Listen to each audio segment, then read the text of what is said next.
ভারতের উত্তর পূর্বাঞ্চলীয় রাজ্য আসাম। হঠাৎ ওই রাজ্যের কাছাড় জেলার আকাশে দেখা মিলল একটি বেলুনের, যা ঘিরে শুরু হয় তুলকালাম।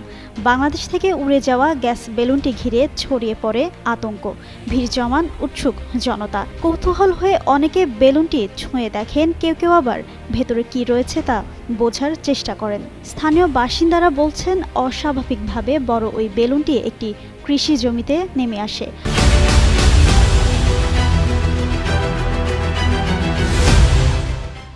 সঙ্গে সঙ্গে বিষয়টি সবার নজরে আসে।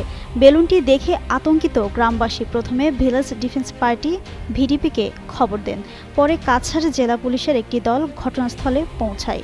জেলা জ্যেষ্ঠ পুলিশ সুপার পার্থ প্রীতম দাসও সেখানে যান। বিদ্যালয়ের নামের পাশাপাশি বেলুনটিতে ৩ ব্যক্তির ছবি এবং বাংলায় কিছু লেখা ছিল। কাছাড় জেলা পুলিশ বলছে, বেলুনটিতে বাংলাদেশের সিলেট জেলার ঘিলাছড়া দ্বিমুখী উচ্চ বিদ্যালয়ের নাম লেখা ছিল। বেলুনটি কাছাড়ের বরখোলা এলাকায় পাওয়া যায়। বেলুনটি সম্ভবত দমকা বাতাসে ভেসে সীমান্তে পেরিয়ে আসামের কাছাড়ের মাটিতে গিয়ে পড়েছে।